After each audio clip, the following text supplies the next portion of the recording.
बढ़ते हुए अब आपको इंडियन न्यूज की वोट यात्रा हरियाणा के पानीपत में लिए चलते हैं। देखिए पानीपत में क्या चल रहा है, कौन जीत रहा है। हमारे साथ पानीपत शहर से विधायक और बीजेपी प्रत्याशी प्रमोद विज जी हैं। विज परिवार पर जनता ने काफी विश्वास पहले भी जताया है, 5 बार रह चुके हैं और 2019 में भी प्रमोद विज जी को पहली बार जिताकर मौका दिया था। और इस बार त्रिकोणीय मुकाबला जो है पानीपत शहर की सीट पर देखा जा रहा है, कड़ा मुकाबला है। क्या जनता का भरोसा इस बार भी कायम रहेगा? पहले तो आपका मेरे कार्यालय में आने पे बहुत बहुत स्वागत है। पार्टी ने पहले भी 2019 में मेरे पे यकीन करके टिकट दिया और कार्यकर्ता ने मेहनत करके जनता को विश्वास दिलाया और उन्होंने लगभग 40,000 वोट से जिताई थी ये विधानसभा। और अभी जब पार्लियामेंट के चुनाव हुए तो उसमें माननीय मनोहर लाल जी केंद्रीय मंत्री हमारे जो सांसद हैं उनको 9 की 9 विधानसभा अपनी लोकसभा क्षेत्र में जीते वो। और मैं आपको बताना चाहूँगा कि पानीपत की जनता ने उनको 59,000 वोटों से जिताया।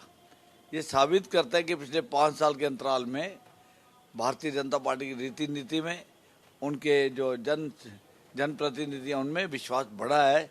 40,000 से 59,000 तक हम आए हैं और आगे मैं निश्चित तौर पे आपको बताता हूँ और संख्या ये वोट की बढ़ेगी और मार्जिन और भी ज़्यादा होगा।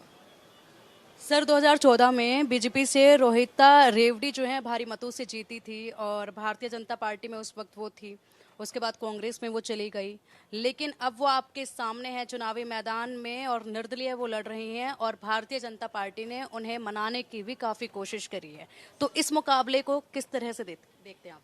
देखिए 2014 की जीत भी भारतीय जनता पार्टी की जीत थी, 2019 की भी भारतीय जनता पार्टी की जीत है और 2024 की जीत भी भारतीय जनता पार्टी की है। हम लोग पार्टी के कार्यकर्ता हैं, उसमें क्रेडिट अगर हमारे छवि का होता है तो पार्टी का योगदान ज़्यादा बड़ा होता है। किसी को ये नहीं भूलना चाहिए कि वो पार्टी से बड़ा है। पार्टी छोड़ के जाना उनका व्यक्तिगत निर्णय है। पार्टी छोड़ के वो कांग्रेस में चले गए क्योंकि टिकट नहीं मिली, ऐसे ही है क्या उनकी टिकट की अपेक्षा थी और टिकट नहीं मिली, छोड़ के चले गए, कोई बात नहीं। कांग्रेस में गए, कांग्रेस में टिकट नहीं मिली तो कांग्रेस छोड़ दी। अब निर्दलीय लड़ रहे हैं। अगर कहीं हमारे कॉन्स्टिट्यूशन में निर्दलीय भी पार्टी का दर्जा होता तो निर्दलीय भी छोड़ते, फिर अगर ना टिकट मिलती तो फिर क्या करते। पार्टी में विश्वास करना चाहिए। तो ये चुनाव पार्टी के चुनाव चिन्ह पर हैं, बीजेपी के नाम पर हैं या फिर इंडिविजुअल, अगर आप विधायक जी का काम देखें जनता के बीच में उस पर बातें होती है। पार्टी हमारे से बड़ी है। पार्टी का जो रीति नीति है, पार्टी जो उनके काम होते हैं, हमारे माननीय मुख्यमंत्री जी का 10 साल के कार्यक्रम है, उनका बहुत बड़ा रोल है जो उन्होंने काम किया है। लेकिन व्यक्तिगत छवि भी होती है। मैंने पार्टी की सेवा की है, लोगों की सेवा की है, तन मन धन से की है। पूजनीय पिताजी स्वर्गीय फतेहचंद जी विज यहाँ से 5 बार विधायक बने, 25 साल तक विधायक रहे, 1962 से लेकर 1987 तक। और आज विज परिवार को एक बार फिर मौका मिल रहा है, पार्टी ने अपना विश्वास व्यक्त कराया है और मैं आपको निश्चित तौर पे कह सकता हूँ निष्ठावान परिवार है। अगर मेरे को 2014 में टिकट नहीं मिली थी तो मैंने रोहिता जी के लिए झोली अट के वोट मांगे थे। सब जनता जानती है, उस टाइम की वीडियो आप देख सकते हो। 2019 में मुझे टिकट मिली तो कार्यकर्ता ने मेहनत करके मुझे जिताया है। लेकिन हाँ, पार्टी का छवि भी, पार्टी के काम भी और व्यक्तिगत छवि बहुत मायने रखती है।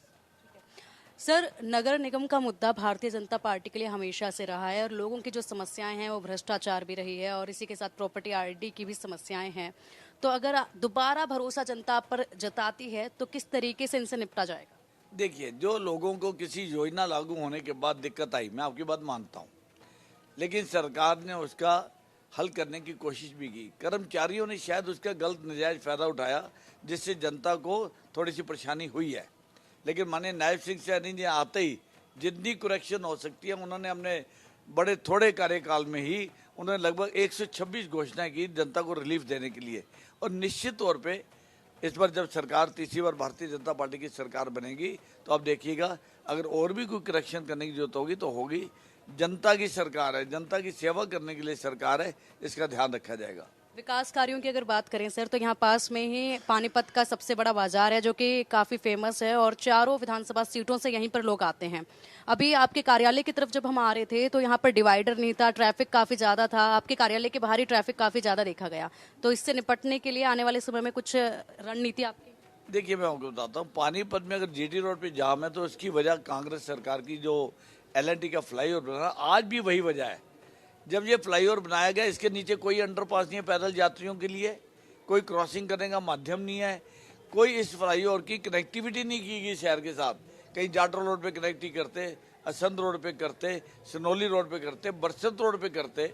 आज लाखों लोग बरसत रोड की तरफ रहते हैं, लेकिन वहाँ ये अगर 15-20 पिलर और आगे ले जाते फ्लाईओवर को तो उसके नीचे से रास्ता निकल जाता। उस समय की सरकार ने इस बात की चिंता ही नहीं की, फ्लाईओवर बना दिया।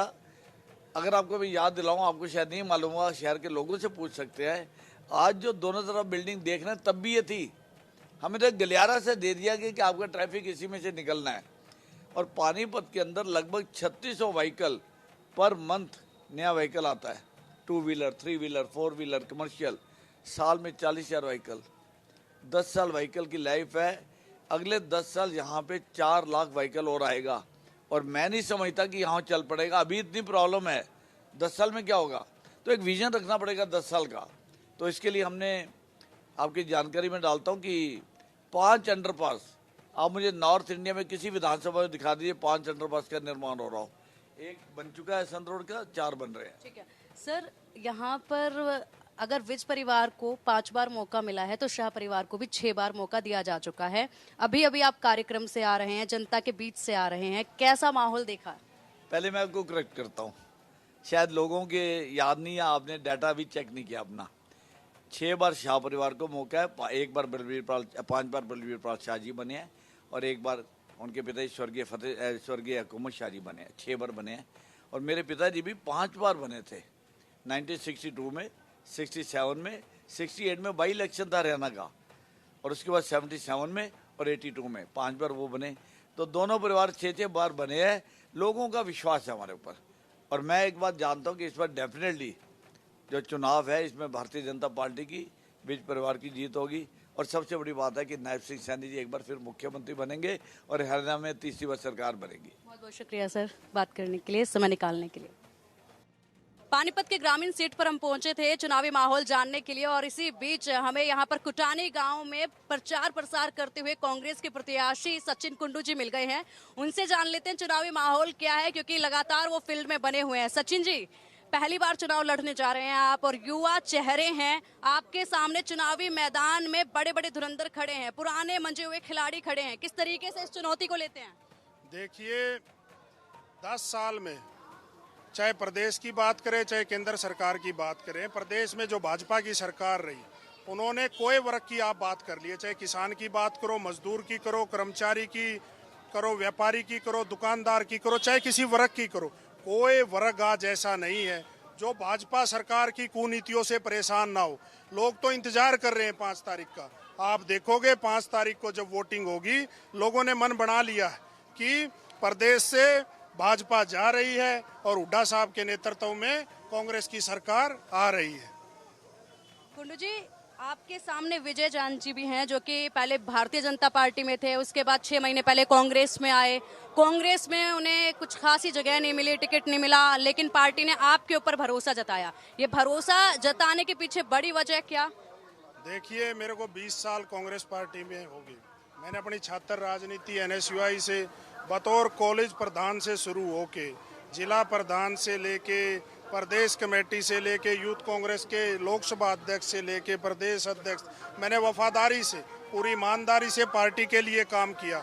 और जो लोग नए लोग आते हैं चले जाते हैं, लेकिन पार्टी के अपने पैमाने होते हैं। पार्टी वफादारी भी देखती है, मेहनत भी देखती है। जो डेपुटेशन पे भेजे हुए लोग थे उनको पार्टी अच्छे से समझती थी। भाजपा की जो रणनीति थी, अब लोग अभी भी इस बात को समझते हैं कि भाजपा ने ये वोट काटू लोग खड़े कर रखे लोग, लेकिन समझदार हैं, सारी बात को समझते हैं। लोग अपना कोई मत खराब नहीं करेंगे। लोग एक एक वोट कांग्रेस पार्टी के हाथ के निशान पे दबा के, आप देखना यहाँ से बहुत भारी बहुमत से कांग्रेस पार्टी जीतने जा रही है।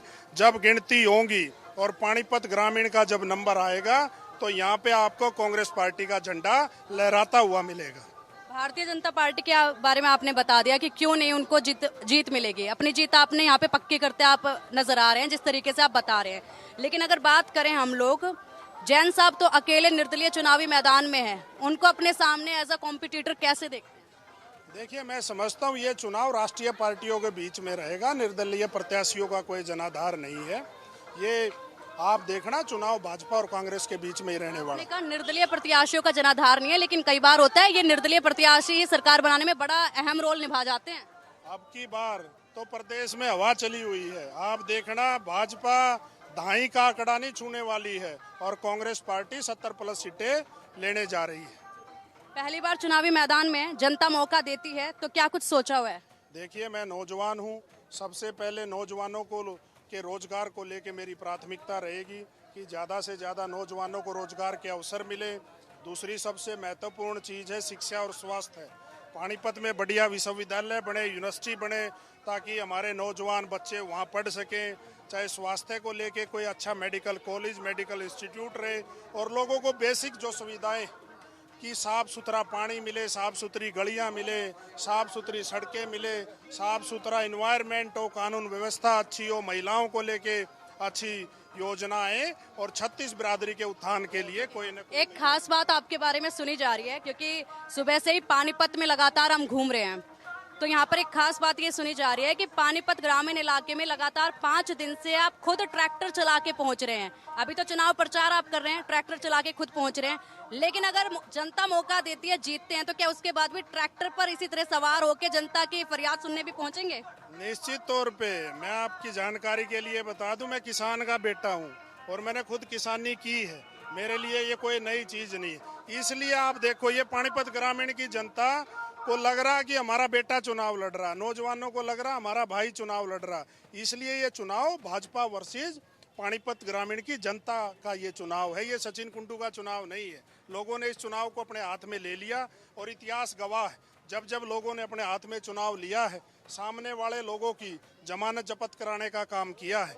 आपने देखा कि पिछली बार जिस तरीके से भाजपा के तमाम मंत्री हारे थे, आप देखना अब की बार यहाँ के भी मौजूदा मंत्री की जमानत जब्त होने जा रही है। बहुत बहुत शुक्रिया सचिन जी आपका बात करने के लिए और बताने के लिए कि पब्लिक के लिए क्या कुछ सोचा हुआ है और कितना कॉन्फिडेंट वो नजर आए हैं और कितने भी बड़े धुरंधर उनके सामने हैं, लेकिन अपनी जीत का दावा वो करते यहाँ पर नजर आ रहे हैं।